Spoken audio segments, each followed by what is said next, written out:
So Ayin Beis, Volume 1, page 29, chapter 19. We're in the middle of Discourse number 5. And Shlach. Friedrich Rebbe's summary for this discourse, which is usually Teichen Hascholas HaMaimer, meaning like the content of the beginning of the discourse, so you can't say it's a summary of the whole thing, is that Esses Spheres Agnuzis Mu'uravim Mitzad Hed Mitziyusa. That the 10 hidden spheres are mu'urav, are blend in, or are submerged, sublimated, because of their lack of substance. So in chapter 18, in the continuing discussion here of the fact that Eir also, energy, not just container, that energy also have some form of particles, some abstract type of form. Not quite obviously like the form of containers, identity of containers, chesed gvura, but to say they're completely formless, also not. So we talked about Eirus of Atzilus. So then he moved to the root of the Eirus.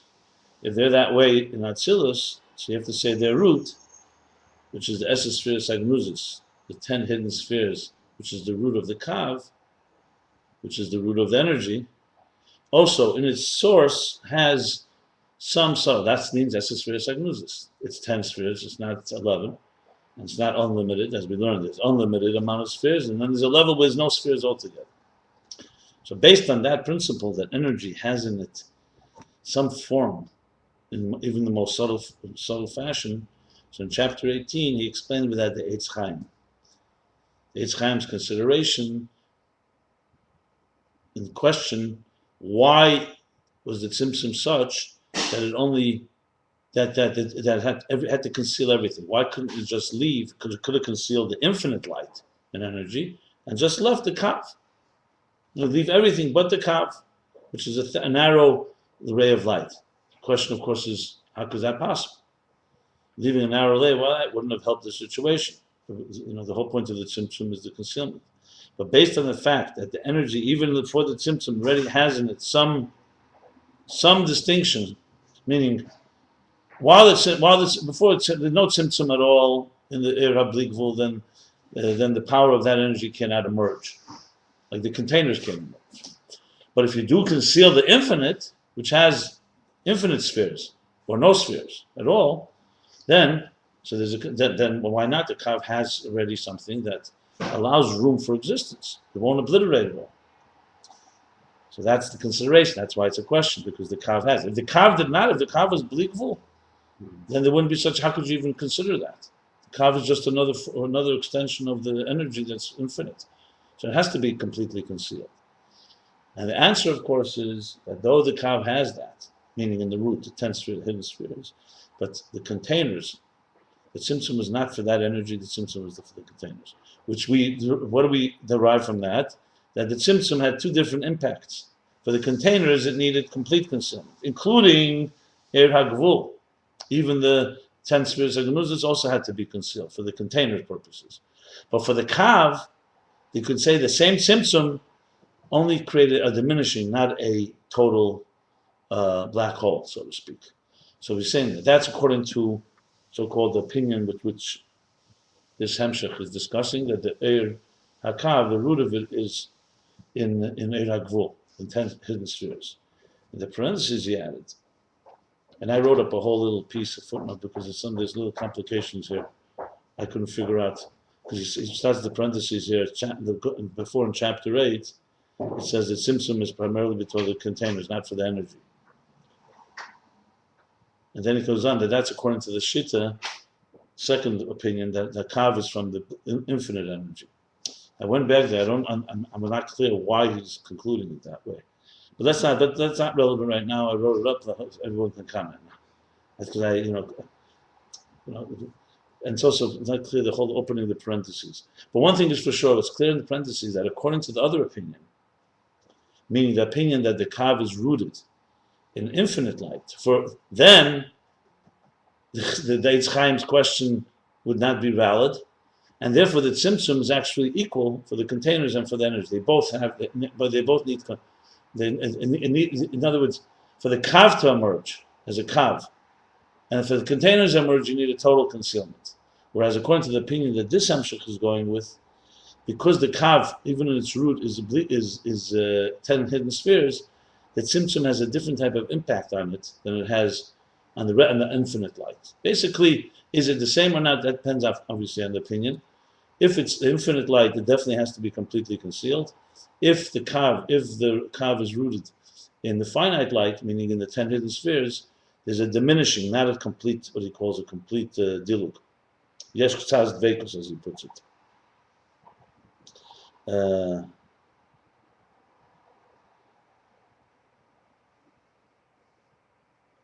In the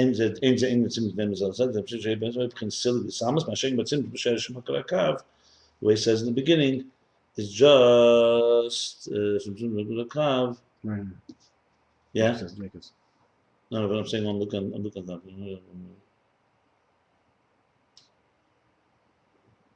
And this explains the question: how is it Gilead Helen?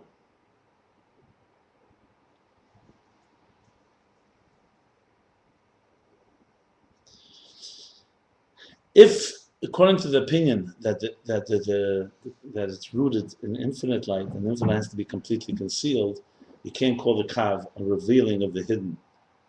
It's a yesh ma'ayin, like the containers. If the kav, however, is rooted in the 10 hidden spheres, so he asks, so how is it called yesh Gilead Helen? The answer is because the tzimtzum is not complete in its impact on the. It's only miyut. That's the lesson. B'shvil kav rak b'chinas miyut. And in order for the bligvul, it's derech siluk. Siluk means complete concealment. Derech miyut means a diminishing of. So the same tzimtzum is having two different impacts on the infinite light and the finite light. And obviously, for the containers need a complete tzimtzum no matter what. But for the kav, so the containers are yesh ma'ayin compared to before, because even the Eira kav cannot remain because of the containers, because that's the answer in the Eitz Chaim. So in other words, the kav itself reveals chazer v'her, meaning it's after the total concealment, chazer, it returns. Returning means it was there already before. As he's medayik, returning means something new. You can't say the kalim returned. There were no kalim before. There was the root of it, the keich hagvul, but there's no. You can't call it returning. Here, it's at the end of the day, it's a ray of light. So it has, and it's connected, attached to its source. And in its source, it is also a finite type of light, so to speak, potentially finite. And as such, the kav, the tzimtzum does not, you don't say the kav is a new entity, you're saying it's returning. Obviously now it's returning in the proper way because the kalim needed the complete tzimtzum. In the diminished state. Let's put it this way: if there were no kalim, the kav, to be a kav, it would be fine to be diminished. We wouldn't need the total siluk, as Eitz Chaim answers. Is that clear? But it also carries with it the infinite. A little bit. I didn't get that. I didn't get it all. Well, that's another story. Yeah, but he's not going there. That's in general. So Kav also carries with the hidden. yeah. Remember, it's like carries even Like atzmos. a hidden agent that goes. Yeah. But we're talking now what's revealed, what the kav is on its own. Remember, there's always what its own and what it carries is beyond. Look, even when a teacher teaches Aleph Beis Gimel, Aleph Beis Gimel ultimately carries within all the wisdom that the Torah has. Okay. Even in the most, but it's not revealed. You look at Aleph Beis Gimel, you can never derive anything from it. When you say it has the ability to, in other words, it's a concealer, but it's not a concealer to the point like, if something is like totally concealed, you have to go somewhere else. This is the language you will use to learn Torah. I'm just giving you an example. Everything, this whole interface, nothing is airtight. If it's airtight, you get stuck. It's like those mazes. If it comes to a point where you hit a wall, then the interface is not worked. It has to work that everything has like what they call in quantum mechanics, wormholes. Meaning wherever you go, there's a string theory. There's something that connects to something else. You just don't want it to overwhelm each other. That there's integration. That's the key. And even Matan Torah, coming to Matan Torah, the whole point was that The question is asked, why was there Gzeda before Matan Torah? The Kavanah, the purpose is Dira B'Tachtenim. So why did God make a Gzeda in the first place between heaven and earth? He should have, created a world, Dira B'Tachtenim. Now through work, connect from the bottom up. Adam Mechaber. We had that at the Mechaber. No, but there's a Gzeda. Till Matan Torah, it says the Gzeda Al Yenim Le'Yod L'Mata. So how you explain that to Abdul Hashem? You put them down here in this world. Only to reach the Sheresh and Ibrahim. That's what the Avos did. They could not bring heaven and earth together. They could serve. But till the Matan Torah, it says you could not take a Gashmizik, a physical thing, and turn it into a Chefetz Kedusha. You could use it for Kedusha, but you can't transform it matter. There's a split. There's a fundamental schism between heaven and earth. Shemaim Lashem. By Matan Torah, when it says Vayered Hashem al Sinai, this is the medrash. Bittul Hagzeda. So the question is, I'm just asking a question. If the kavanah is the why do you need Hagzeda in the first place? You had the tzimtzum. The answer is because the universe could not tolerate. It would have been like the light would remain. They had to be initially, you begin, like I said, with children. As children start, they have to have small containers. As they absorb and they grow, then if the bit like Zeta was there, if Matan Torah was given right away, it would have been like, it would have overwhelmed and definitely would not have been integrated. So the reason that you have 26 generations, that where they work from the bottom up because they create a container. It's almost like similar to the tzimtzum. You first need the containers to have room. And then you can give them a higher gilui, a revelation called Matan Torah, then they can start absorbing. It's like bar mitzvah. Matan Torah is compared to the bar mitzvah. Different Matan Torah is compared to the education stage. Education, you're training. What are you training? So you're training them to be to the stage when they become a tzuva vesa, when they become commanded, that they can contain it. Anyway, let's go to chapter 19. The Inyan who, and the Inyan in this is, remember now we're talking, everything is here on the level higher than Atzilus. We're talking about the root now of energy. So all this is focused still on energy. He's not going to get back to the containers for a while. So there's all analysis of that side of the interface. Remember, Atzilus is the interface. Eris represents the divine. Kalim represents, identity. And now Air 2 has itself formed, which was the previous mimer, and now we're talking in the root. So the Inyan Udin in his Baralel Perik Tazvav, how we was explained earlier, chapter 15. It's always good to see what was chapter 15. It says. I know, but I just want to see there a second.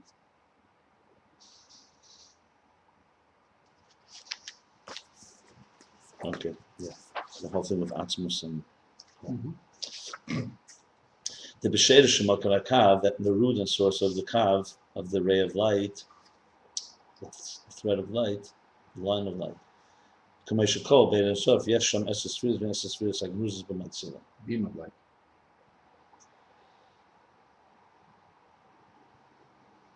Kamei Shekol is the way it's encompassed in the infinite light. Before the tzimtzum, Yesh Sham Esses Sfiris, there are 10 spheres, and those are the 10 hidden spheres in the emanator. So Netzalim are the objects of the Maitzel. Maitzel is when you're talking Netzalim, which means emanations, not creations. You say Maitzel is the source. When you say Nivroim, you say Beira. When you say Yetzrim or Yitzorim, you say Yetzer. You say Nasim, you say Esa. So he says the other called Paul Ke'ata Pa'alta. It was the lesson called Yitzur She'atzarta. Right. So you have everything is just So that's what was explained in chapter 15. The Inyan Shehein Gnuzis v'Nalamas Be'erin Sof. What does it mean Gnuzis? Expression hidden. That they're hidden and concealed. Again, these are words that when you use them generally, you could say they're similar. They're synonyms. Gonus, Nelam. But together they each have distinguishable meanings. Gnuza usually is more concealed than Nelam. Gonus, like you say, Chem de Gnuza, like a hidden treasure, hidden. Nelam is concealed. But anyway, he's saying both here. Gnuza is v'Nelam is be'erein sof. It means that they're hidden and concealed. Concealed and hidden in the infinite line. Hainu shein klulim yichadim boy. What do you say? What does the word hidden mean? Like, let's say you hide something. You hide something in a closet, it's there intact, you just can't see it. So he's explaining a different meaning here. Hidden doesn't mean that it's just out of sight, or something's blocking it. That it actually is hidden even from itself. It's like submerged in some higher reality, so it's not recognizable and not distinct. In other words, like something like, trying to think of an example. If a large flame contains a smaller flame, it's not hidden, and if you dig open, you can find the flame. Once it's at the greater light, the smaller light becomes swallowed up, so to speak. So it's in there somewhere, but it's not just, this is a key thing. In quantum mechanics, there's this concept that some things on the quantum level, meaning subatomic level, you cannot determine. Werner Heisenberg, the physicist, that you can't determine ever the velocity and the position of an atom at the same time. Meaning, you can't measure both of them. Now, you can't know. So you think we can know because it's so small you can't figure it out. No, it's proven. It has nothing to do with because it's too small. And even if you were able to see it, it's fundamentally in the etzem is unmeasurable. Like in other words, when something is a state of hiyudah, let's say like we speak about faculties in the neshama, it's not like they're hidden, and if you dig open the neshama, you're going to find faculties or ideas in the brain. If you dissect, the brain, you're going to find ideas flying out. No, ideas are so sublimated in that state that they're a different state of existence. So they're fundamentally, it's nothing to do with the limitation of the observer or the instruments we use. It's to do with that fundamentally it's a different state. I'm just explaining that, hidden, again, we talk about retraining our minds. We usually think something's hidden. Okay, I'll dig deep enough, I'll find it. It's like lost and found, or hide and go seek, or something like that. But that's when something is physical. Like, for example, if you want to find a needle in a haystack, stack, so to speak, it's in there. It's just so buried, it's hard to find. So you need tools, instruments, you need patience. But you dig enough, you're going to find it. Nothing changed. But then there are things that are sublimated in a higher state. And this is a critical point because if you're talking that, when we integrate our existence into the divine, the point is, you're not just talking about that matter and spirit are going to meet and, it'll be nice.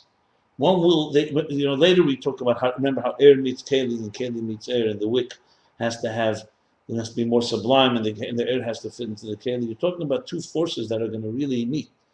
So in understanding it in the root, what he's saying here is explaining that Esrus and Nuzas means, interpreting what Genuza means. It's not just concealed. You're not talking about that the energy is that if you dig inside before the tzimtzum, you're going to find all kinds of pieces. You won't find anything there.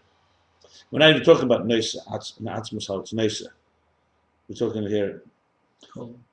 or even like that. But this is relevant, very relevant, because you're talking about, are we distant from the divine or are we close? Is it Gilead Helam? Like he's making the case here that the Kav is only revealing that which is hidden. Because then you could argue, you go there, okay, it's there, but it's hidden, and the Kav reveals it. It's not that simple. The way it's there, it's in a different state of being. It's in a different state. That's a critical component. Yeah, for example, I gave the example of objects that you throw in the water. Objects you throw in the water do not change. I mean, I'm not talking about the erosion or getting rusty and stuff. I'm talking about the object. You throw an object. It's just the sea is so vast, it's going to be very hard to find the object. We used to play the game to throw pennies down the bottom of a pool. It's there. Except it's so in a big ocean, most likely you're not going to find something if you've lost it there. But it's there. Here we're not talking about it. Here we're talking about it's a different state. I mean, there's a lot of examples for it. It's just important to understand how things change states. Like, for example, when you take ice, liquid water, and gas. So ice is frozen water. You melt it, it thaws into water. You heat the water, it becomes gas. So someone will ask you a question, okay, so is there water inside the gas? The answer is there's vapor. Like we see the clouds can be created from it, and you could turn it back. But right now, it's not in a state of water. There's no way you can squeeze water out of gas. You need to do something to it. You're going to have to either heat it or whatever. I mean, there's a process how you take what do they call it? Distill. Not just distill. How you take something that has evaporated and turn it back into liquid. Condensation. Condensation. Yeah.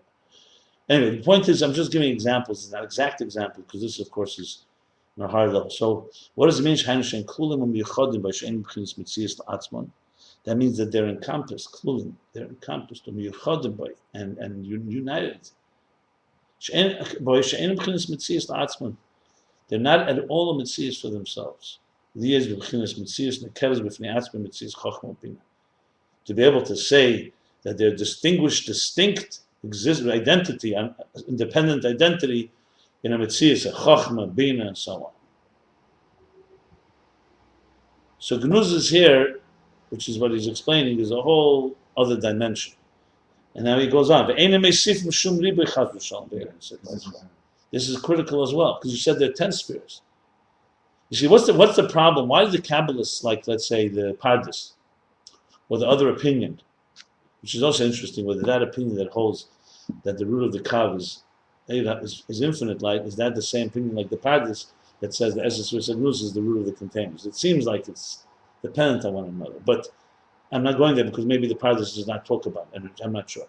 But the point is, what's the reason that the Kabbalists are so adamant, the other opinion, that energy has no identity? That energy is really blikvul, and it's like liquid that you put into colored glasses. And the liquid, why? Because Eir is a reflection of Ein Sof. And Ein Sof does not, chas v'shalom, have gvul. You can't break it into parts. One yesod of Hashem Echad is it's not a composite of elements. You know, one of the proofs that many of the philosophers, Chavis Lvav, is the Ikrim, Rambam, bring about why existence has to have a creator is because it's made of parts. And parts can never become infinite. And the Rambam makes it clear that the Eibush is loy gvul, loy bal gvul, loy gvul, loy guf, loy musa guf, and all that. Because, as he says, chas v'shalom to say that, the Ravid actually says, that's another discussion, the Rebbe talks about that. That's more kol yachol. But why? Because of logic, Hashem Echad is not made up of parts. Because then if he's made up of parts, then he himself is a part, God forbid, which challenges the whole idea of divine unity and the creator and so on. Then he's another piece of the puzzle. Therefore, Eir Ein Sof, which reflects the divine, has to be similar to it. So it doesn't have in it. Where does it have in it? According to that opinion. I'm just explaining. So now he's saying that even opinion that there are esespheres agnuzes, that the energy does have, also Einu Mesifim. This is the so-called response to it. They don't add ribui chas v'shalom. They don't add the multiplicity. In quality. God forbid. In quality also. I don't know. In any way. I does use this example. Like the spirit, the soul, that encompasses in it all the faculties. Nevertheless, it's one spirit, one soul. You open up a soul is not made up of pieces. It's a force that things emerge from it.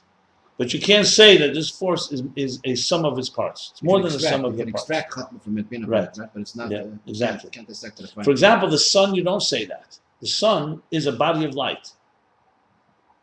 And even though it has a lot of dimensions to it, and if you dissect the sun, you'll find all kinds of things, but ultimately the sun is a luminary. From the sun, you're not going to get chacham and bina.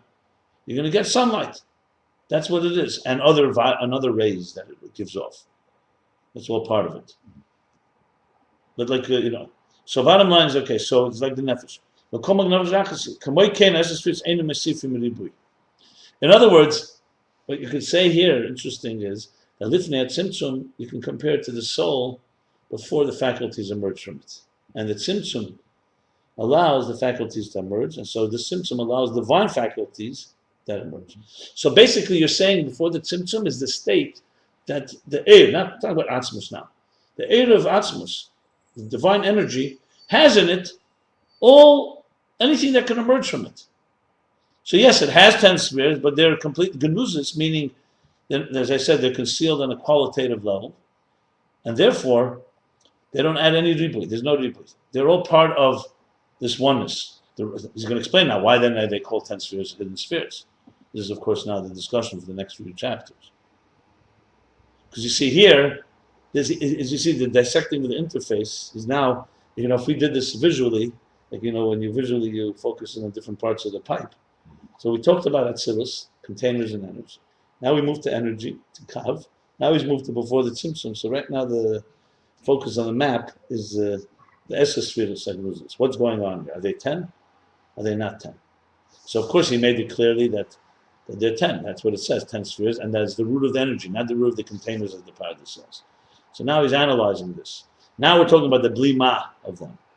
Basically, in other words, they're substanceless, as they are in their source. So this is where we are right now in the interface. This is the sugya of Esses Spheres Hagnuzis. Okay.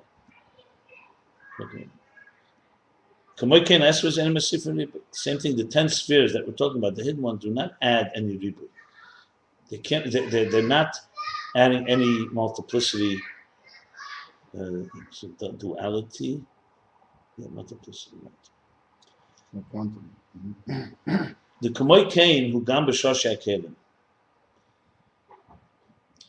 Manifold is maybe a better word. Huh? Manifold is possibly a better word. Or multitude, or Multiplicity has a kind of a bad connotation.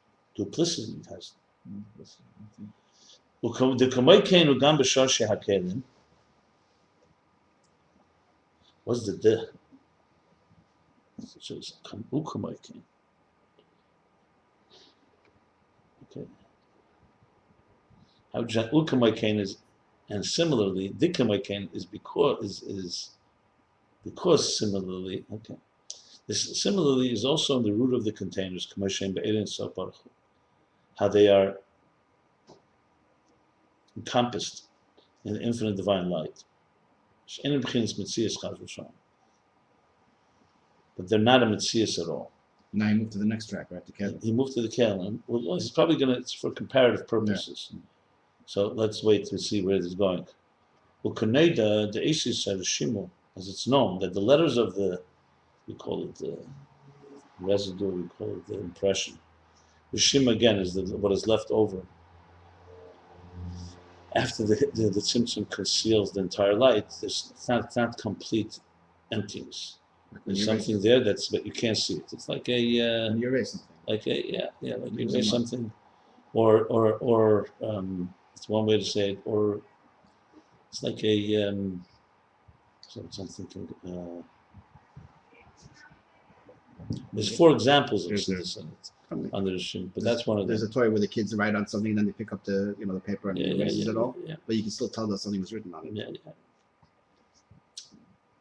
But in Ruchnis, it means that it's not complete void, but you can't see anything. Something is there. She says, the letters of the Shimon, and they're considered letters.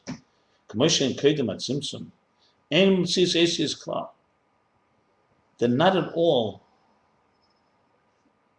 substantive existence of letters at all. You recall a few chapters back, was it Tezvav? Where he talks about that there was no tzimtzum in the Rishima. Right. So he said, even though, yes, it had an impact, because it allowed the letters to emerge. What chapter was that? I think it's 13. No. Probably earlier. Okay. But bottom line is, he said, but the Rishima itself, there was no, but there's no letters, God forbid, before the tzimtzum.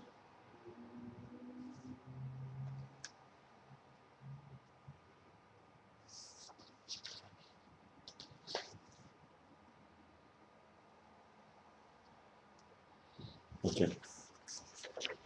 By the way, I just did want to make one thing. Chapter 18, when he brings the Eitz Chaim, he already brought that Eitz Chaim in chapter 11, just for comparative purposes. And he said there, look in chapter 18. Oh, here it is. Yeah, chapter 11. That's what I was referring to. If you look in chapter 11, just for comparison, it says, "Im yesh yeshlem shadin shensam gilei em nesis as a nasib k'nis mitzias." Shezau hefers ben nesis sheshim k'moshen lifnetzim to the k'moshen achnusim k'mosh kosem okamacher. In other words, there's no mitzias of letters there. Only potential state of letters. So essentially, what he's saying here is that what we just said about the 10 hidden spheres, about the energy, that they're not any Metzias, the same thing is with the root of the containers. Ukidu b'mayra golav gelifu. In the Zohar it says right in the beginning, golav gelifu b'tehirei law. Golav gelifu means he engraved. He engraved like letters. It's Aramaic. So, as it's known in that mimer, meaning when they explain that, it's not physical engraving. Earlier he used the example of the letters in the luchas. Because they're through and through, they're not really there. The truth is, in Chassidus it speaks, and looking at tzimtzum even higher than that, because you can't say there's no letters. Because there is a difference between the stone before you engrave and after you engrave. The only difference is that if it's not through and through, it darkens the space. If it's through and through, it's letters of light. So there's really no substance to the letters. So that's why it's sometimes used as an example. But the goal of Galifu, the Tili law, means not that he engraved, but that he arose in his will. That's what it says. It's called Galifu. It arose in his will, the idea that there should be letters. So think of it this way. If the divine mind, divine will, imagines, I want letters, if you could, like we said, dissecting that, you're not going to find letters. But you're going to find the concept of letters has begun. The idea of it. I'm just using it as an example. But there's no way there's letters. When you begin to speak or write, then you're talking about actual guttural expressions or the machshava right before you're speaking. That's already more tangible. Yeah. The kolsh came b'sheira sheiros. Okay, that's the Kumek. He's saying that in truth, that like it's saying, in truth, even the containers don't exist beforehand. The kolsh came b'sheira sheiros b'chinas blima. In other words, even the containers, which are very strong identity later, once after the tzimtzum, in their root, they have no identity, they have no substance. So for sure the energy, which even after the tzimtzum retains its amorphous state, so in its root, so it's only bringing it for so-called like a kal v'chemer, so to speak, like just to, it also rounds it out. It's good to hear, because it's, yeah.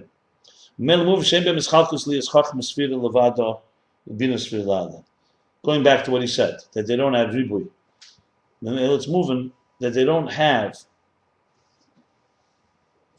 a distinction, that this is a chachma as a separate and distinct sphere. This is bina as a separate and unique and distinct sphere. So basically he said so far two things about this. Well, he said three things really.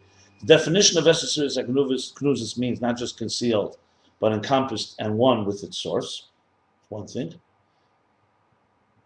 Okay, that was, and that means that there's no distinct chachma, no distinct bina identity. Then he says it doesn't add ribui, meaning even those distinctions are not adding anything. Those are the main two things that he said. Because in the state that it's there, it's completely one with a sort of like a nefesh that just contains faculties but does not made up of them, is not composed of them, is not defined by them. Yeah. So now he continues. The ma'ach shebetzim musim enim b'chinas mitzias.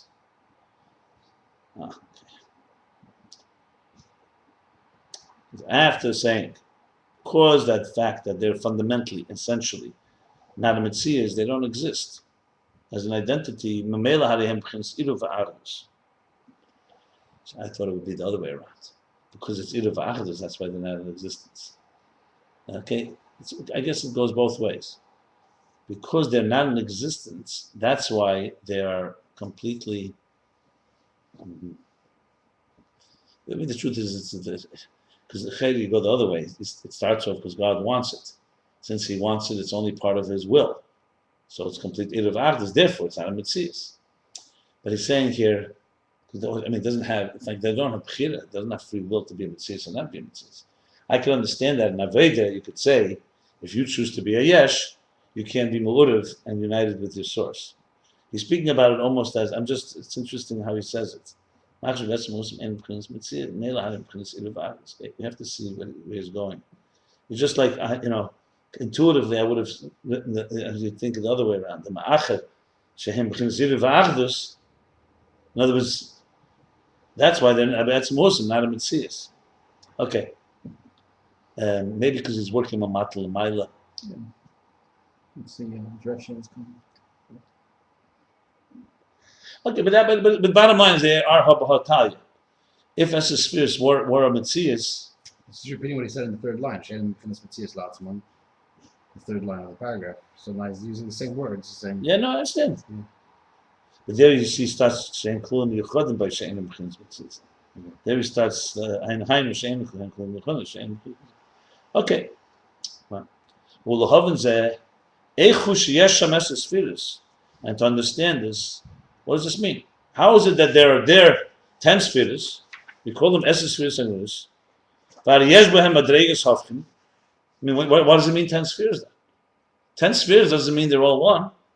That means there's 10 distinct spheres. John obviously going to explain this. So what does it mean that there are 10 spheres, which includes, that means they have within them opposite, chesed and gvura. Chesed and gvura, love and kindness and severity, are like fire and water. Actually, Eish is Gvura and Mayim is Chesed. So it's interesting, it says Chesed and Gvura, it should say like Kamoy Mayim ve'Eish. Okay, fine. The bottom line is they're opposites. The Chen Chochma Bina Gamkein. And also Chochma Bina. This is in the parentheses because it's not as, he's using obviously the strongest example of opposites. Chesed and Gvura, Eish and Mayim are as opposite as they get. They're at war with each other. Enough fire will evaporate a large body of water. Enough water will extinguish a fire. They're at war. Chochma and Bina are both intellectual faculties, but subtly they are also opposites.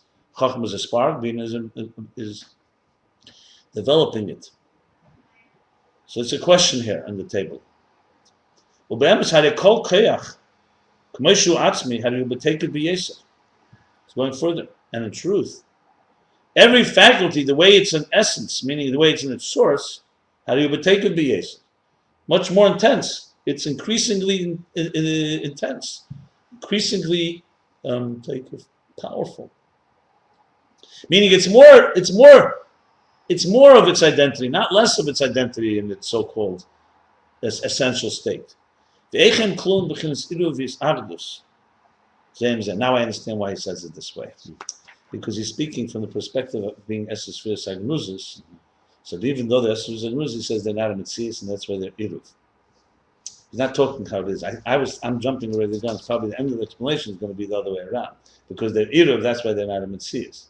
But based on the fact that Esses Spheres includes, what means Esses Spheres? In other words, if they're all so amorphous, then you can't call them 10. Chesed Gvura, L'chayr. I mean, obviously he's going to explain it.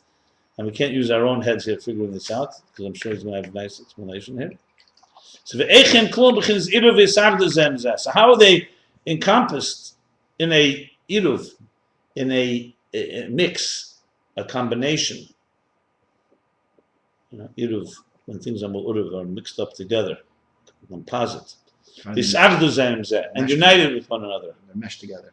Yeah, but iruv is less than isardus. Isardus is already when they really one with each other.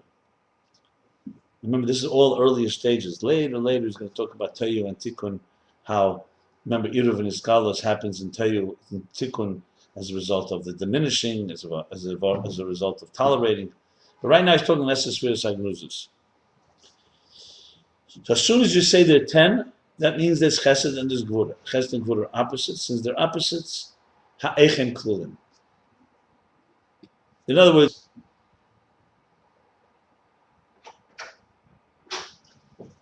yeah, Echem Klum.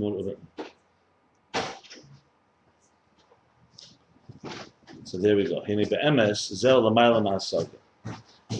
Now, but in truth, this is beyond comprehension. It's higher than that comprehension. However, you can sense and feel the chush haseichel with your intuition, in your mind, cognitive intuition, that they're there in unity. I think this is unbelievable. Rabbi Rashab is telling us what he sees, what he senses. What do we sense exactly? I don't get it. He's saying it's Lamayla Masagya, but it's your intuition. That means you have to think about the Esesphere Sagnusis. It senses, but it's the man of Very interesting Can't grasp it. expression. Masag is Look, grasp. look, he's going to explain it, but it's just it's an intimate expression. He's like sharing, like if the Rebbe Shab is sitting here, which I'm sure he is when we're learning it. He's like saying, that I don't really have an explanation for it, but you could sense that Lifnei tzimtzum, it's all one united thing. Okay, so now the parentheses. That's a long parenthesis. How long? All the way till, no? Yeah, halfway down. Okay, Lishkin Yachad. No, same zeh. Huh? Same zeh. Chul. Yeah. Lishkin Yachad? No? I see No, this. no, no, a no. mashal b'zeh. What? That's a different one. That's another one. A Kumeir HaSeichel starts there. Oh, no, one second. Okay, we'll see where it ends. Does anyone? 1 second, James. I think you're right. I think I'm right. I think it's Lishkin Yachad. Then comes another one. Another big one. Kumeir HaSeichel. And another one starts in That ends Ze'im Zeh. Goes There's on a bunch of them. Yeah. Okay, let's go one at a time. We're climbing the mountain step by step. Let's not jump the gun. The F Shalemer. Okay. I'm smiling simply because, man, it takes you for a ride as a officer. You got to really bend your head, bend your mind. It's a nice, simple message. The F Shalemer, we can perhaps say, the Inyan HaHofkisu, that the opposite, the paradox, the opposites, the contrast, whatever. Urak bispashtus hadover. Okay. He's going to analyze this difference between etzem and dispashtus. He just said that in truth, two things. First of all, how could Esesphere Sagnuzis be Esesphere Sagnuzis and be cold? Because that includes 10 spheres. The Esesphere means it's Chesed and Voda, Eshaman, they're opposites. Then he went stronger. In truth, they're even more opposite in their source because the etzem is it's like the quintessential fire. It's not just fire as in the diminished state as it expresses itself. It's intense. It's like the core of fire, core of water, or core of chesed, core of good. So he established that, okay, it's l'mayla masag, but he's not going into understanding. F Shalem, you could say the opposite. That the opposite, their contradiction to each other is only in their expression and their extension. Only as they extend. When it extends itself into a particular, expresses or extends itself, spreads out. Expressive. In a particular siyur, a particular shape and form, a particular definition that's defined, then it's an opposite for something that is a different defined state.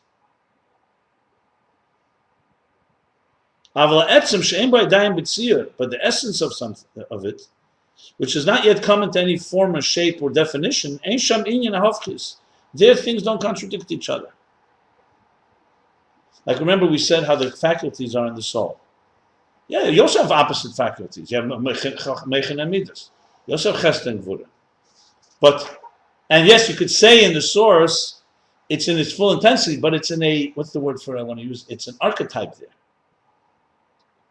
An archetype is the pure form of it, but its state is one that doesn't contradict other things because it's an amorphous state. It's not taken on shape and form. So it is like a paradox. On one hand, it's the purest form of it, but on the other hand, it's the least shaped form. So if you want to have more intensity, yeah, you go back to the source. But in the source, it doesn't have any type of definition, which makes complete sense. Another example I would use, I'm not saying, just trying to understand this, like you see a seed. Everything that will be in a tree is in the seed. But in a seed, interestingly, there's no branches and leaves and fruits. Everything there coexists. I'm not saying it doesn't coexist later, but once it spreads out into a full tree, there are different components. And here in one little seed, you have it all. Or the seed of a child, conception of a seed. You have the whole body. I mean, I'm giving you an example that's not quite like the soul is somewhat still difficult for us to imagine because we don't know what a soul is like. But a seed is something we could physically see, and you see it's like on one hand, everything is going to come out of it. Ein b'chlal ol masha b'prat, but in the klal, the pratim are not nikkur; they're not distinguishable. They could actually all occupy like literally like a dot of space. That's how concentrated they are. It's basically, and everything is there. As a matter of fact, there is probably more intense, except it's not kamus; it's echus. Okay. Quality, not quantity. Very good, Mishalom. The seeds from the tree, there's nothing opposites in the tree. I mean, they're not opposed to each other, the components of the tree. Right. The parts of the tree, but the better mushal would be the seed of the child, because later when he develops, he does have chesed and gvura within him, and it's all encompassed in the seed. Even in a tree, probably from a biological point of view, you could probably there are different elements that work differently, and they need to be separate. Mm-hmm. Yeah, but it's the same idea. But I absolutely. You see, the thing here is not so much the opposites. The opposite is relevant. It's really distinction. Two different things. It's distinction, but distinction, it's much more glaring when they're opposites, like Eish and Mayim, obviously. But remember, he says he doesn't want Ribui either. Because Ribui is also that's the ultimate distinction when they're opposites. Yeah. Anyway, so now he's basically saying you can't understand it, it's only with intuition, but now he's explaining it. And that's really what he's doing, the F Shalemer. So I guess once you have the intuition, you can start finding explanations. But on its own, it wouldn't be that easy. Okay.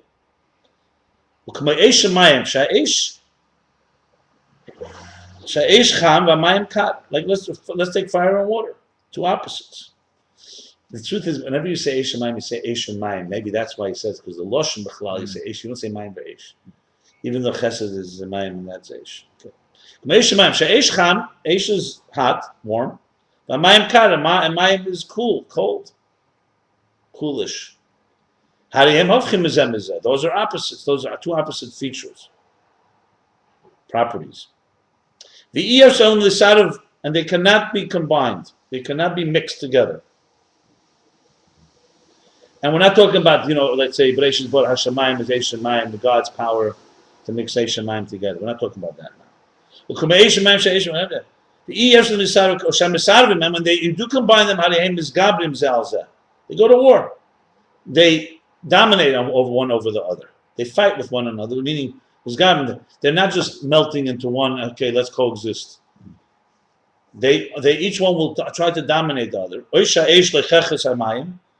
Or the fire will evaporate, or evaporate. What's the word lecheches? It means evaporate. It has to be evaporate. The literal translation? A literal means like he laps up, like licks up. Yeah, leches, right.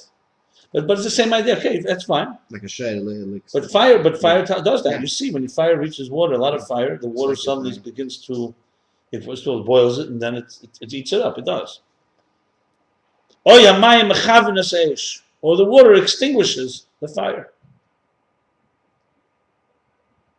So he's explaining. This is when they extend and they express themselves as fire and water, and they are natsir. They're defined by their personalities and their property. This is hot. This is cold. It's interesting. He's saying cham v'kar. Even though what water and fire do, it's not because they're cold and hot that they're opposites. Cold and hot are opposites, but the thing that fire and water have a problem is not because. And if water was hot, then it would coexist with fire. It wouldn't. But it's interesting. It's interesting scientifically what really happens when water meet fire. What is it that they really have? It's not because of their temperature. It's true that no matter how hot water is, it's never as hot as fire. That's why fire first boils water. And then it evaporates. First they'll boil it and make it hot, from cool to hot, and then it will evaporate once. But what happens in the evaporation process? Is it the heat? Maybe it's the heat that's overwhelming. Even the hot water is not as hot as maybe that's the reason that it causes it to become gas. I'm just thinking out loud here. Because what else is it? I mean, this is basic science. The properties. Speeds up the molecules, and they break off. No, that I understand. It speeds up the molecules. First, it turns it hotter Yes. and hotter and hotter until the point it breaks it apart into gas. So what was the question about evaporation? No. My question is it the cold and the heat that does it? It's the And the other way around. And when water extinguishes fire, is it the coolness of the water that's extinguishing the fire? No, this is a chemistry thing. It's interesting. It probably is connected to their temperature. Now, I would think it may not be their temperature, maybe other properties. State. When water is hot, it's in a weakened state. I understand. No, my question is, what is it from a chemical point of view? What is it that doesn't let them coexist? Water smothers fire, yeah? It smothers, extinguishes. Well, water does is cuts off the oxygen from the flame. Then it could be anything that's in water. Exactly. Right. But he doesn't mind here that if it's any liquid, besides kerosene, obviously. Any liquid is true. It could be apple. Water. It could be apple juice. Throw a piece of metal over it, it will smother it. Well, that's true. Exactly. Yeah. No. So that's why I'm saying. In that case, so it's not the kritus of the mayim. It's the fact that water it cuts off its oxygen flow, and fire can't exist without ruach. This speaks to Chassidus also. Anyway, I'm just throwing this out. It's not. This is more of a technicality because the point is well taken here. But when you go to the essential elements, it's known that the element of fire, meaning the root element of fire, is not hot. Because then it would have burned up the whole world. And the same thing with the essential element of water, is not cold. So therefore, even though they're essential, they're quintessential forms, they're essential states. And if they would transmit, if they would extend, they would be drawn out, so to speak. To actually take on a form, not just in that amorphous essential state. As they are in their essence, they would have been increasingly, essentially hot and cold. They would never have been able to at all connect if that part came into Metzias. Nevertheless, the way they are in their own natural state, in other words, hypothetically, if they were released from that cage, obviously that's not practical, because that's not the way they function. Etzem ain't a mispashat, basically. Etzem is an etzem. An etzem here is archetype. You have to see it like that. It's like the keiches atzmim, the faculties in the soul, or like what we spoke about in the seed. So once it comes express itself, it's no longer in the seed. It's no longer concentrated. It's a concentrated form. Maybe an example would be the medication. You sometimes have this. When they concentrate, let's say, a strain of a virus to be antibiotic.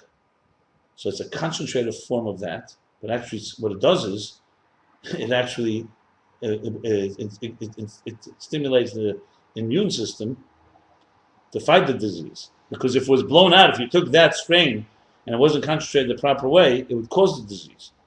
I'm just thinking if that's an example at all.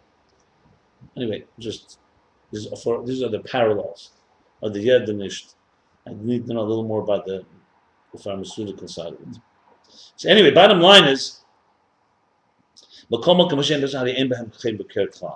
way they are in their essential state, they have no cold and no hot, no heat, no cold at all, no temperature. And that's why in that state, they can, here's a new word, it says ischabrus. There's 4 words here going on. Chibur, Iruv, Ischabrus, and Achdus. Ischabrus is usually Ischabrus is 2 separate things come together, joined.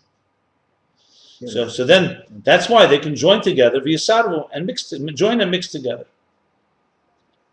Same as that. The in Haysarvus, and what is this Haysarvus? And what is this mixing together? Socialized. Not that they are encompassing one the other. In other words, it's not that the Aish has it within the Mayim and Mayim has within the Aish. because then that would also defeat the purpose. Rak, because they are in a type of essential state, in an amorphous state, they can rest side by side. Why? Because Eish is not yet taken on the shape and form and identity of fire, and water is not taken on the shape and form and identity of water. So they're both in that atzmizdik state, in this essential state, and that's where they can rest one another. It has nothing to do with because they communicate with each other. They're just fundamentally in a state that does not contradict another state.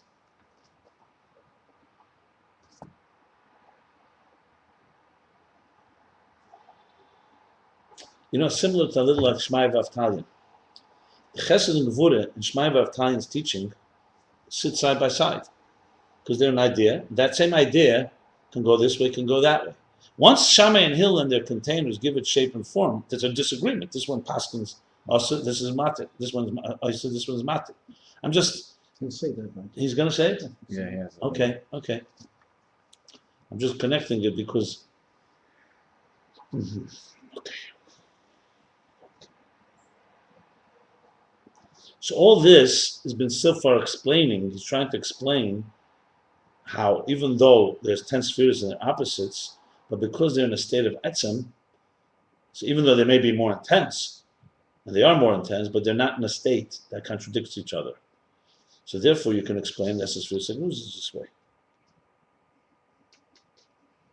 How they are both, they're not mitzvahs with separate mitzvahs, and therefore they're irrevocable, they're connected. So it's so pure they have no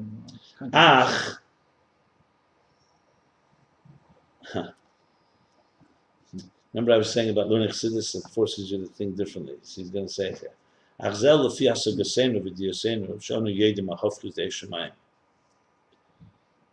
However, this is according to our comprehension and our knowledge, that we know, we perceive the difference, the opposite qualities of fire and water.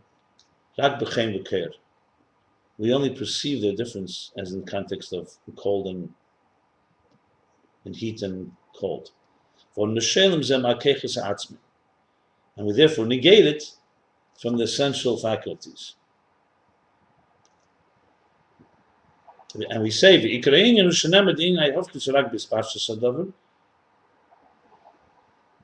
primary thing that we're explaining is that you say, that these opposites are only in the extension of the entity, which is that is the shape of the thing. And the essence, which is completely beyond, transcends, mushlo, negates, but it's more than that. It's beyond any type of shape and form. Even though it's the power of fire, and this is the power of water, the faculty of fire, the faculty of water, this is the end of the parenthesis. They can therefore rest side by side, rest together. You understand what he just added here? He's added something very important. He said at the beginning that's intuition, before the parentheses, right? He says, so what's he explaining? And he's qualifying his explanation. So he's saying, yes, we could explain something here by explaining it with etzem and ispashtus, as he said. But he's not satisfied with that. Because of that, then you have an explanation. Why did he say it's the nid of a nirgish, even though we don't? Why he says the ma'al masogah? Because this is still based on our understanding of hofchim. So yeah, in the context of fire and water fighting with each other, we can understand how they can coexist in their essential state. But in essence, which is beyond our seichel, maybe they're hofchim there in a different way. This is an example in physical. But their hofchis, there could be a whole different type of hofchis. This is a good example in context of how we understand opposites and how opposites come together. But you can make an argument that lifnei tzimtzum, chesed and gvura could not exist in the etzem either. How that argument, and bottom line he's trying to say is that our seichel only goes that far, and we don't really know what's going on in essence. That's really what he's saying. So even this explanation is a good explanation, but it's an explanation to say the ishtalshus. After we have opposites, and we have fire and water, and we can see examples of it. Bottom line is qualifying that you can't necessarily say this is the example of Esses. We sense that it's something like this. Exactly. It's interesting how he's limiting this, he's limiting our asogya there. The Rabbi Rashab is making very clear that we don't really have a comprehension. I mean, I thought we got to read more, what more he's going to say here. Because before the tzimtzum. Before the tzimtzum. But it's interesting how how parentheses is like, he's explaining how it would be in hasogya, we can find an example for it. But he says clearly, that's Achzel, the Fiasa Gazen with Yasenu, Shani Yedim Hafchis, and Shem is a Makech Zatzma. The Ikara'i, he's saying, the primary Nakuda here is that necessary Sagnusis is like Etzem. And Chesed Gvura after the tzimtzum is like Pashtus. So after the tzimtzum is taka opposites, but in the Etzem they're not. But it's still, okay. I think we go through the whole chapter. Okay, Sharigam b'chinas ak, back to the outside of the parentheses. Sharigam b'chinas ak, also in the level of ak, Odom Kadman. V'gam b'chinas akudim, and also which is lower than ak. And also the level of akudim, where there's 10 energies in one container. Ak, there's no containers. Harikulim akudim b'klei echad. They're all bound.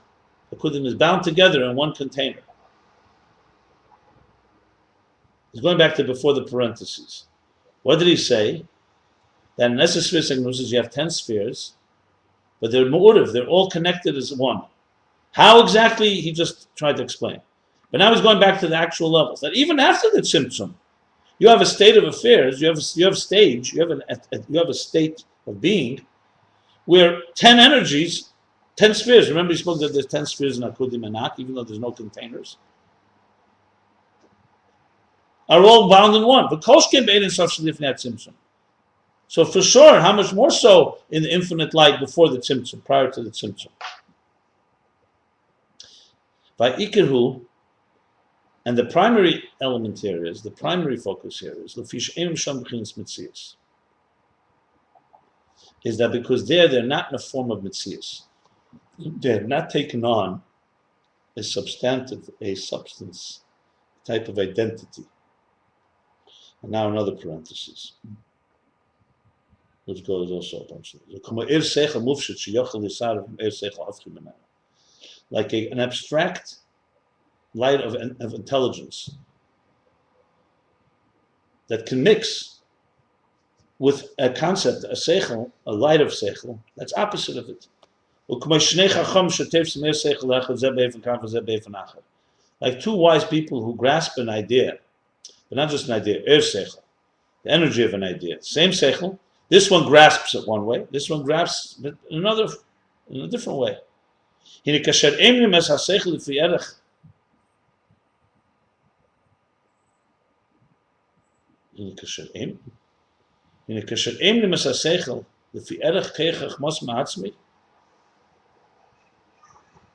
very interesting. Okay.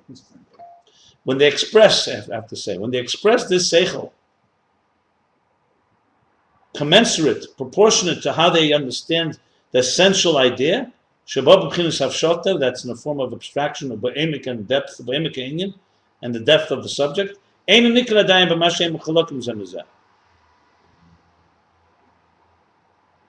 other words, if you go back to the idea as it is in its root before they understood it differently, you go back to, let's say, the way it was repeated. This happened to us. I remember many times the Rebbe would say something. We had two people who heard it differently, many times opposite even. We'd go back to the original. You really could see that in that state, it goes both ways. Until you have to go, to struggle, and sometimes you don't always know for sure. There, you not necessarily recognize. You don't recognize yet. It's not recognizable, not distinct yet. What they disagree about, what they and how they, and how they are different from one another. And you can connect them. You can mix them together. Another parenthesis, and these wise people themselves who know the depth of the subject, and its internal, it's an inner element.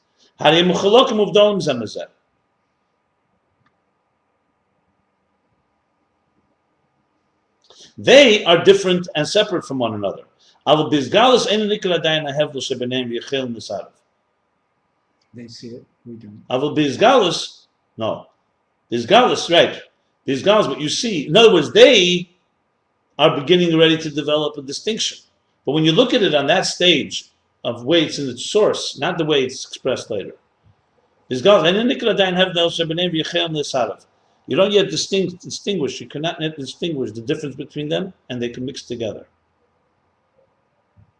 He's just distinguishing like this.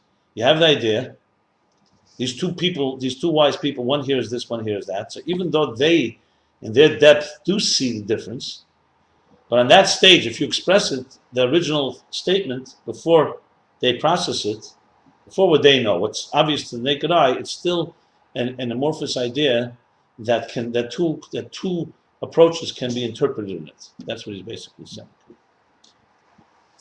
Easy compare, yeah. But when the energy of the intelligence comes into the garments of comprehension, then it becomes distinguishable, recognizable. We can recognize how they're separate from one another. This one grasps it this way and this one that way. Like the hiyuli. Hiyuli is a Hebrew Aramaic word, which is hard to translate. Hiyuli often means a potential state, but it's not just a potential. Hiyuli, sometimes the Yisod Eish, Yisod Mayim we talk about as the Hiyuli. Hiyuli is something that is still in its, like, in cosmology they talk about it, like a star before it like explodes or something that is like a seed. It has within it the potential. The question is how close the potential is to the actual. There's another story, but Hiyuli is basically a state, let's say, where the mind conceive of ideas, but the source of it. She says, it's a little, Yuli is a little higher than the level he's speaking about till now. He's still not speaking like Shmaya Vavtali, and they say an idea can go, hey, Yuli is more, almost like the root of all Seichel. So, it can really go two ways. It can go many ways. Well, commotion is like we discussed, was explained earlier, being Shammai and Hillel, Shekibul Shneim Arav Echad. Shammai and Hillel, who both of them received from the same teacher. So what do we know from there? That when they receive it, the idea that came out of the teacher is in a state of abstraction that can go chesed or gvura, this way or that way. Those two, when they hear it, can already begins to manifest. But when you look at it at that state, it's still they rest together, these two approaches. They coexist. And they're separate when they come to the garments of Shammai, Gvura, and Hillel Chesed. They're like Eish and Mayim. It's a perfect example. This is Pashtus and Etzem. The same idea. Gave examples. What is that? Why is this different from the previous paragraph? I don't know. Let me see the end here. From all this, we understand the example. In the infinite divine light, even though that there exists Chachma, Bina, Chesed, and Gvura, meaning the 10 spheres, but because of their lack of identity, that lack of substance, lack of personality, lack of parameters, all that fits. The lack of being, they're not being yet, they're not existent yet. They're combined and united with one another.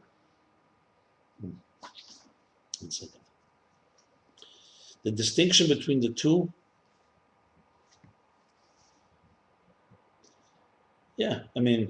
before he spoke about the Eish, how you say the Etzem and his Pashtus. Here he's just using it more in the context. It's the same idea, an example of Seichel.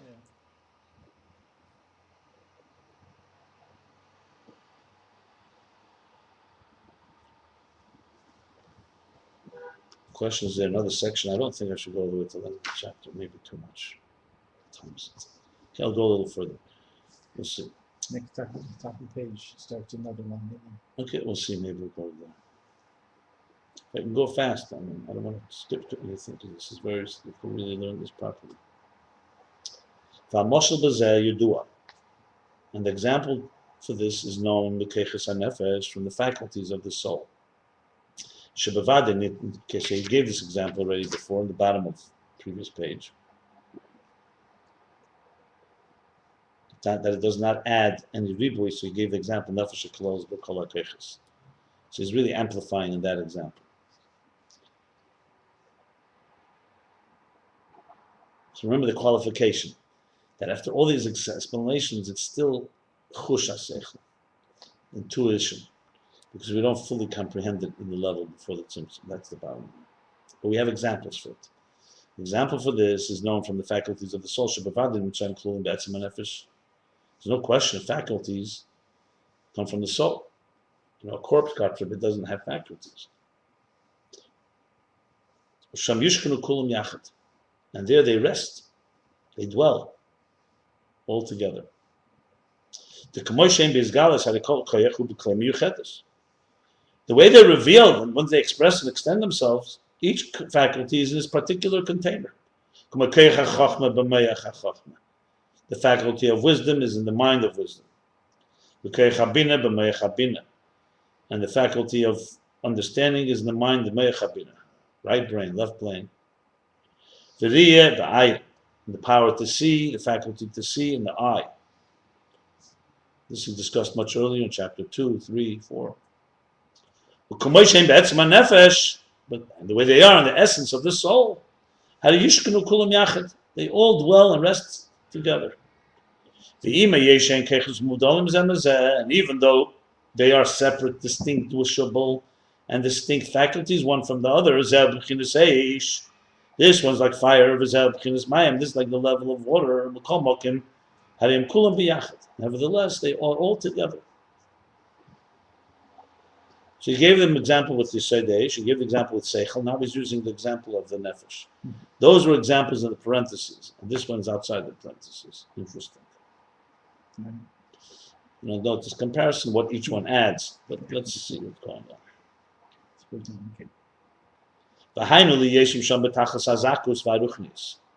I was using new aces. Before he said they're not mitzias. Now he says, and that is because they are there in the ultimate refined and sublime state. Is the way I would define it. Ruchnis, it means spiritual, but it means lack of what's called ethereal. Ethereal would be the word I would use. Zakus is edelkeit, zak. They're very refined, ultimate, refined, and there's more. And subtle, sublime, ethereal is, I think, a very good word here. Not in any way comparable. When you say leimaneo miktsase, it means not from it and not even similar to it. Not even you can't compare it, and you can't even compare part of it. What's the original source for leimaneo miktsase?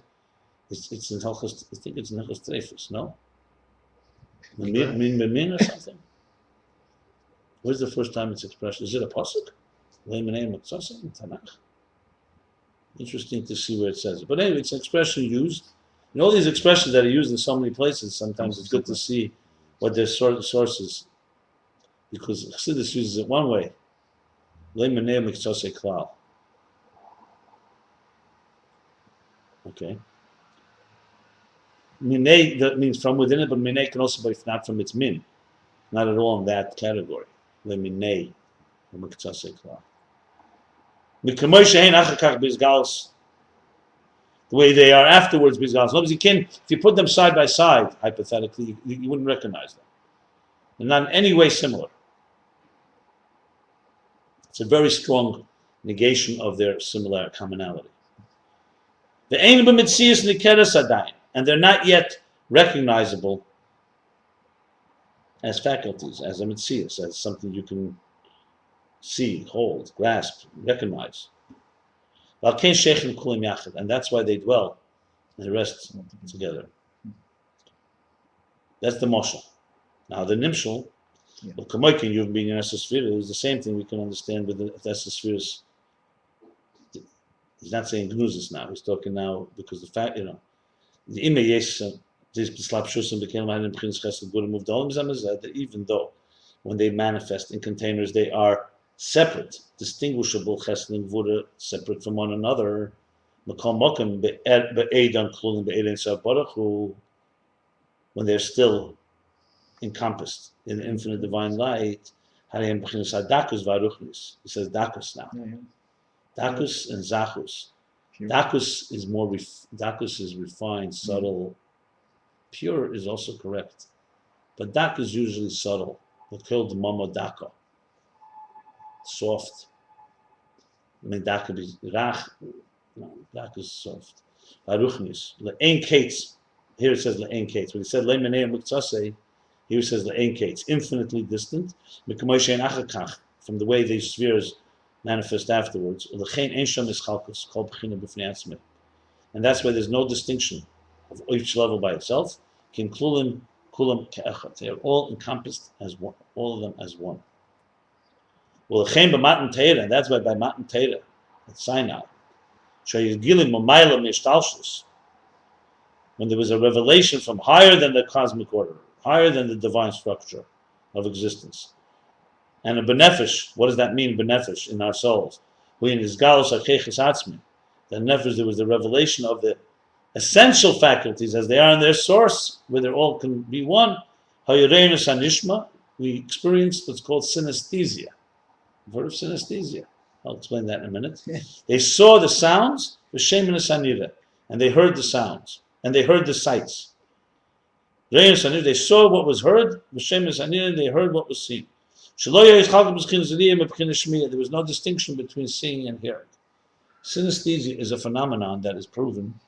Kandinsky, the artist, and many artists and others have it, where they actually, when they see a color, they hear a sound. And when they hear a sound, they see a color, and many of them see the same colors and sounds. So it's not some illusion, in other words. It's not just intuition. You could also close your eyes, hear a sound, you can envision, but they actually, and it's like a cross wiring between the sensory, the sense of sight and audio and visual. And so it's clear proof that there's a place where these two, when they touch a nerve, they both experience, you hear something, you see something. It's two different ways, but if you go to their source, there's a place where the wires can cross. And I've written quite a few articles, Matan Torah synesthesia. But it's actually a great, beautiful proof to the idea of achdus and unity and distinction. So this is an excellent example, synesthesia, for this whole discussion, because there it's absolutely sight and sound, which are so distinguishable. Eyes and ears are not the same thing. You can't put sight into your ears. The ear is not structured that way. Yet there's something that through hearing, it's not that they see with their ears. No, of course not. Is that the sound, in the state of sound and sight, there's something where the nerve. Well, look, if you think about how brains work, obviously these are messages going back to the brain. I touch something, or I hear it, or I see it. It's just different messages coming from different tools. The brain does what it does with it. In the brain, you could say, you could say that they do connect. As a matter of fact, it's even fascinating beyond synesthesia. When you hear me speak right now, and you see me, you see my mouth. So you're seeing something, you're hearing. Obviously, you can close your eyes and not see me and hear it. But there's a coordination that the brain is making between what you see and you hear. That's why you sometimes see someone and the voice is off, the mouth. It's very disturbing. Because the brain doesn't, in other words, there is a place where the brain takes a lot of information and the outside extension would be very different. But the brain turns it into one image, one picture. And when it doesn't see that picture, it causes a problem. There's that TED conference also. A good example here is that woman, that neuroscientist who had the stroke, where her left brain was affected by a stroke, and the left brain, like Buddha, separates things. The left brain is what distinguishes a table, a chair. The right brain sees everything as a field of energy. And she said she couldn't even take a toothbrush, because without the left brain, you can't talk details. You understand I have to brush my teeth, but you don't know how to identify details. It would be like someone seeing the whole world as a bunch of, like think of it like one quilt with a whole bunch of pieces, and you can't grasp the pieces. Learning disabled children have that problem. It's fascinating talk. Yeah. Completely science. As Chassidus says it gets you. It's field of energy, she calls it. Everything is a field of energy. So you see a bottle of this, they're all like one flow. Different things, but like all part of one. It's like looking at a painting instead of looking at pieces. So Chassidus says when you hear something, you build it piece by piece. He sees it, but not in 3D, maybe. And then seeing it, you see it. Anyway, the point is, so there's a state here So by Matan Torah, that was that state. And I thought he's going to be bringing up a Matan Torah. That's why you have Kish Echad B'Lev Echad. Because the same reason. Even though they're different, but Matan Torah. It's also interesting how he says that Gili, say in Ma'alim Seidish Talshus, Benefesh is Gili Keches Atzmi. It's a beautiful way. Someone says, what means Gili Ma'alim Seidish Talshus? Tell me what that means in my life. So it's Gili Keches Atzmi. It's when your essential faculties are radiating, and there can be this shameless anida. In other words, it's a way of, what means a Gili Ma'alim Seidish Talshus? It's a Gili of the Nefesh, that's that. Okay. And synesthesia, what's the theory that they see the same colors by the same sound? The same theory, because when it gets into the brain, why the same? Remember, the brain. The same color, though.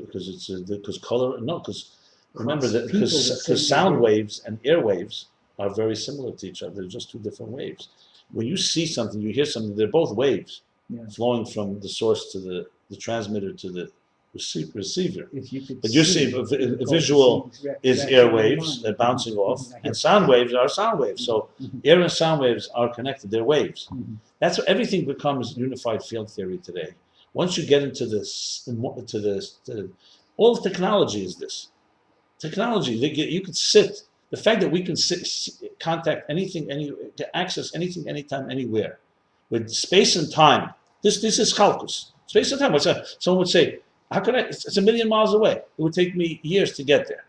You're in Australia. Someone's in Australia, and they suddenly can have a television, and a split second, speed of light. Yeah. You see it here. That is a perfect example of some forces that are connecting things. Even though on the outer level there's the space and time separate, but there's something that there's going on that's very much faster, that can travel quicker and. Almost instantaneous. So this is basically the manipulation of the energy fields that are not visible to us, but they're there. There's energy fields that connect the whole universe and almost instantaneously. Now, speed of light is the ultimate limitation, according to Einstein, and so on. But nevertheless, there's that type of, like for example, if something is hundreds of millions of miles away, for they're transmitting. We're getting messages now. Some of these spaceships that they sent away 20 years ago, you get the message 3-4 years later, or whatever the amount of time, months later. So what you're seeing is no longer what's happened now. You're seeing what's like the star, like what they call star years, light years. I'm sorry, because of the speed of light. But the point I'm making here is all the technology. I mean, this is part of what I'd love to do here. This should be translated in simple, and then let's see people who understand technology translate in technology. This is pure technology, energy and matter, energy and matter. That's for sure. Very cool. Yeah. Listen, I suggest if you don't want to do the whole thing, you should stop here because this next paragraph. This parenthesis goes how far? It goes almost even about 3/4 down, and it's a bit complicated. It goes, it analyzes. When you start challenging me, I feel like I want to take it on. So I got to go home. Okay, we'll stop here. It's a long chapter, so this chapter we'll do in 2 parts. So we did chapter 19, page 29, 30, to the top of 31. Of Ayin Beis.